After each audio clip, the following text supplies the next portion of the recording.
नमस्कार, खबरों की खबर में आपका स्वागत है। शिवसेना बिल्कुल कंफ्यूज्ड हो गई है और उद्धव ठाकरे शिवसेना के जो प्रमुख हैं उनकी स्थिति अब पार्टी के अंदर ही कमजोर होती जा रही है।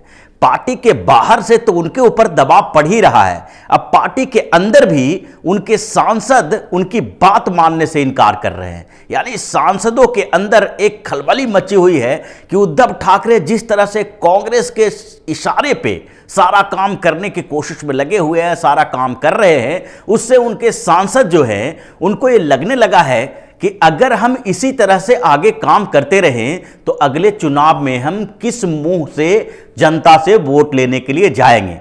क्योंकि इस बीच जो सारी स्थितियां बदली है और शिवसेना के अंदर एक खलबली मची है कि उद्धव ठाकरे मुख्यमंत्री बनने के लिए शिवसेना के पूरे एजेंडे को चेंज कर दिया। शिवसेना के जो शेर थे उद्धव ठाकरे वो अब गीदड़ बनते जा रहे हैं। उनको लग नहीं रहा है कि अगर किसी भी स्तर पर हमें कोई डिसीजन लेना है तो उसमें हमारी अपनी मर्जी होनी चाहिए। वो मर्जी सारी खत्म हो चुकी है। क्योंकि अगर देखा जाए तो पिछले कुछ समय से जब एक नया मुद्दा आया नागरिकता संशोधन बिल को लेके, जब नागरिकता संशोधन बिल की चर्चा हो रही थी पिछली सरकार के समय में, जबकि मोदी सरकार के साथ उद्धव ठाकरे भी थे, तो उस समय इनका स्टैंड बिल्कुल साफ था कि नागरिकता संशोधन बिल का समर्थन करना चाहिए, क्योंकि ये उन हिंदू शरणार्थियों के लिए है जो किसी न किसी तरह से धार्मिक रूप से प्रताड़ना का शिकार होकर पाकिस्तान, बांग्लादेश और अफगानिस्तान से भारत आए हैं और उन्हें न्याय दिलाने के लिए ये एक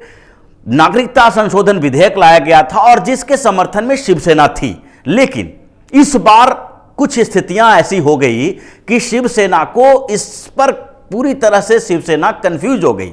उन्हें समझ में नहीं आ रहा था कि इसका समर्थन करे या विरोध करे। पहले तो कुछ समर्थन किया और उसके बाद कुछ विरोध करना शुरू कर दिया, और जब कांग्रेस की तरफ से डांट पड़ी उद्धव ठाकरे को तो उसके बाद फिर बिलबिला गए। आप पूरी स्थितियों को देखिए। जब नागरिकता संशोधन बिल लोकसभा में पारित होने वाला था, यानी लोकसभा में जब पेश किया गया, तो उस समय की स्थिति या उससे पहले जब कैबिनेट ने इसे मंजूरी दे दी कि अब फिर से संसद में इसे पेश किया जाएगा, तो वहां से अगर बात करते हैं तो जैसे ही कैबिनेट ने इसको मंजूरी दी उसी समय से शिवसेना का एक ऐसा चरित्र सामने आया जिसको देख के सामान्य रूप से लग सकता था कि कांग्रेस के साथ सरकार बनाने के बाद शिवसेना पूरी तरह से अपने चरित्र को बदल ली है। तो उस समय जब कैबिनेट ने इसकी मंजूरी दी तो उसके बाद उद्धव ठाकरे की ओर से एक बयान आया। बयान मतलब उद्धव ठाकरे की बयान की बात इसलिए कर रहे हैं कि अगर संजय राउत कुछ बोलते हैं, उद्धव ठाकरे कुछ बोलते हैं या फिर सामना में कुछ छपता है तो वो सारा बयान जो है उद्धव ठाकरे का ही माना जाता है, क्योंकि उद्धव ठाकरे के अलावा शिवसेना में और कोई इस तरह का बयान और इस तरह का डिसीजन लेने के लिए अधिकृत नहीं है।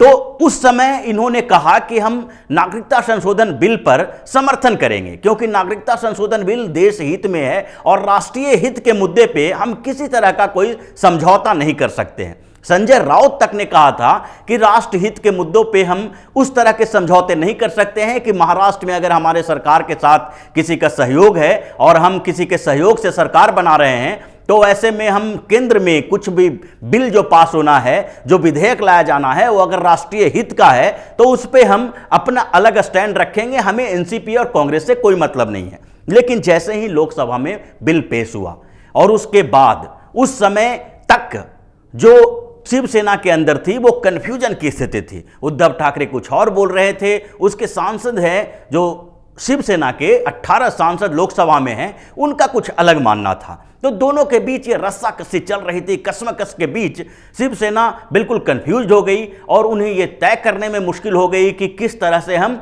इस बिल का समर्थन करें या विरोध करें। इस कंफ्यूजन में लोकसभा में ये बिल पारित हो गया और शिवसेना ने समर्थन दे दिया। समर्थन तो दिया, लेकिन उस समय भी उद्धव ठाकरे की ओर से अपने सांसदों को कुछ इंस्ट्रक्शन दिए गए थे और वो इंस्ट्रक्शन था कि लोकसभा में जब ये बिल पेश हो तो उस समय थोड़ी खामोशी के साथ हम कुछ क्वेश्चन राइज करेंगे, कुछ क्वेश्चन उठाएंगे, कुछ सवाल उठाएंगे और सरकार से उसका जवाब मांगेंगे।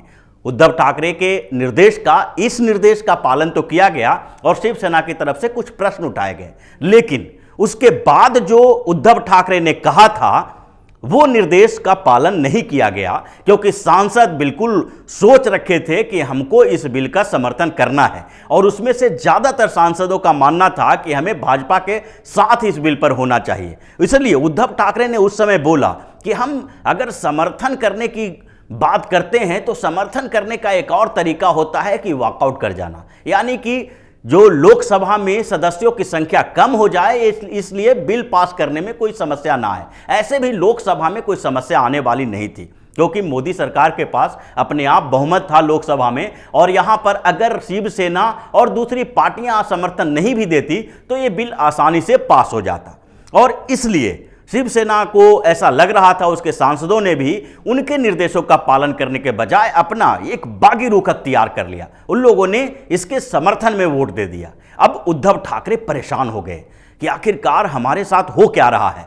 अब या तो इधर रहें या तो उधर रहें। और उसके बाद जब लोकसभा में शिवसेना ने इसका समर्थन दे दिया तो राहुल गांधी ने एक ट्वीट किया, और उस ट्वीट के बाद शिवसेना प्रमुख परेशान हो गए कि आखिरकार हमने क्या कर दिया। अगर ऐसी स्थिति रही तो राहुल गांधी जिस तरह की बात कर रहे हैं, उसके बाद तो ये लगता है कि कांग्रेस हमें सब समर्थन वापस ले लेगी और फिर हम भी उसी तरह से कुछ दिनों के मुख्यमंत्री बनकर रह जाएंगे। और उन्होंने वो स्टैंड जो पहले से इनका था वो पूरी तरह से बदल लिया। उन्होंने यू टर्न लिया और बताया कि हमारे कुछ प्रश्नों का जवाब सरकार नहीं दे सकी है, इसलिए जो राज्यसभा में समर्थन की बात होगी उस पर हम विचार करेंगे, हम समर्थन नहीं देंगे।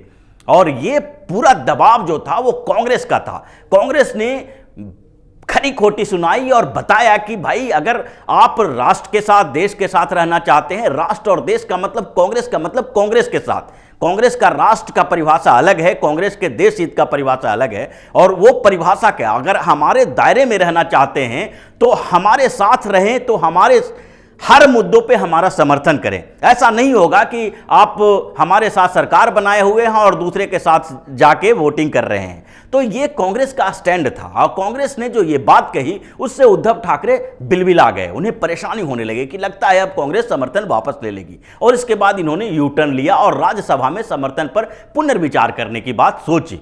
और अगर ये पूरे वाकये को देखें तो कितना अंतर है कांग्रेस के सहयोग और भाजपा के सहयोग से। अगर आप महाराष्ट्र और बिहार की राजनीति की तुलना करें, जिस तरह से बिहार में भाजपा सहयोग कर रही है जदयू को, और नीतीश कुमार मुख्यमंत्री हैं, नीतीश कुमार मुख्यमंत्री बनने के बावजूद, जबकि भाजपा के सहयोग से वो मुख्यमंत्री बने हुए हैं, फिर भी वो कई विधेयकों का, कई बिल का संसद में भाजपा के द्वारा लाए गए कई विधेयक का विरोध करते हैं, और भाजपा की तरफ से कोई ऐसी प्रतिक्रिया नहीं आती है। वो शांति से जदयू के इस विरोध का स्वीकार कर लेती है। उसे इससे कोई फर्क नहीं पड़ता है कि बिहार का गठबंधन और केंद्र में उसकी भूमिका दोनों में एक समानता हो। इसलिए भाजपा ने जदयू को उसी तरह से चलने दिया। जैसे कश्मीर को लेकर जब मसला आया था तो कश्मीर पर भी जदयू ने अलग राग अलापा था, और उसने भाजपा के साथ जाना सही नहीं समझा। उस समय भी भाजपा ने उसे खुली छूट दी।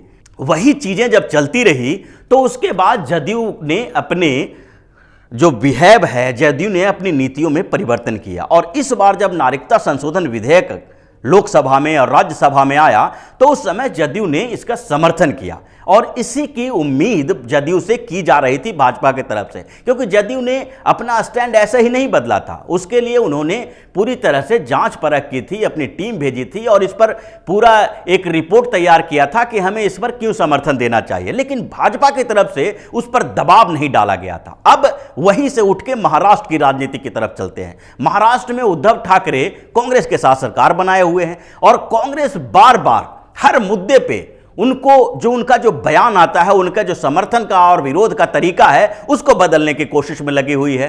कांग्रेस एक ऐसे बिल पर जिस पर उद्धव ठाकरे पहले समर्थन दे चुके थे, उस पर भी ऐसी बातें करती है जिससे उद्धव ठाकरे अनकंफर्टेबल हो जाते हैं। आखिरकार वो उद्धव ठाकरे को इस बात की याद दिलाती है कि हमें ये जो हमने जो साझा कार्यक्रम बनाया था महाराष्ट्र के लिए, उस कार्यक्रम का यह हिस्सा नहीं था कि आप कहीं भी केंद्र में जब बात आएगी तो आप किसी के समर्थन में चले जाएंगे, जो आपके पहले के साझेदार रहे उसके समर्थन में चले जाएंगे। आखिरकार कांग्रेस के साथ ही यह समस्या है, क्योंकि अगर आप राज्य में किसी को समर्थन दे रहे हैं तो उस पूरी पार्टी को यहां पर केंद्र में वो क्या कर रही है, किसके समर्थन में जा रही है, किस विधेयक पर वो किसका समर्थन करेगी, उसको संचालित नहीं कर सकते। लेकिन कांग्रेस ऐसा कर रही है और उद्धव ठाकरे मुख्यमंत्री की कुर्सी बचाने के लिए उसी रास्ते पे चल रहे हैं और इसके कारण उनके सांसद जो हैं वो कंफ्यूज हो गए हैं और उसमें से कई सांसद हैं जो बागी तेवर अपना लिया है। उन लोगों को लग रहा है कि अगर इसी तरह उद्धव ठाकरे की बात मानते रहे तो अगले चुनाव में हमें जीत नसीब नहीं होगी और इसीलिए कांग्रेस के सांसद लोकसभा में बिल के समर्थन में वोट दिया था और राज्यसभा की जहां तक बात है, इन्होंने वॉकआउट किया। वॉकआउट करने का भी मतलब होता है समर्थन देना, जबकि वॉकआउट करने से भी कांग्रेस नाराज है। कांग्रेस की तरफ से यह प्रतिक्रियाएं आ रही है कि शिवसेना ने इसका विरोध नहीं किया, यानी कि इसके विरोध में वोटिंग नहीं की।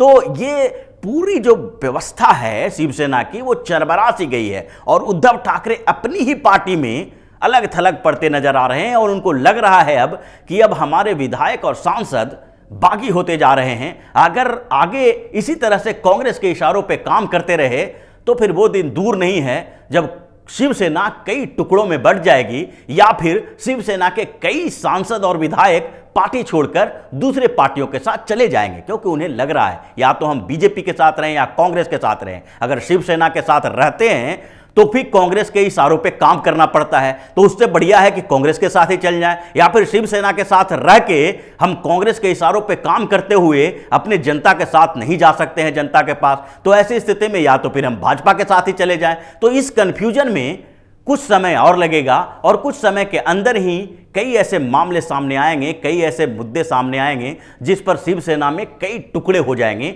और ये जो बागी तेवर अपनाए हुए सांसद और विधायक हैं वो अपना रास्ता अख्तियार करना शुरू कर देंगे। तो इसी तरह की खबरों के साथ फिर से हाजिर होंगे, तब तक के लिए बने रहिए ओपिनियन पोस्ट इंटरनेट टीवी के साथ और देते रहिए हमें सहयोग, ताकि इसी तरह की खबर हम आपके लिए लाते रहें। धन्यवाद।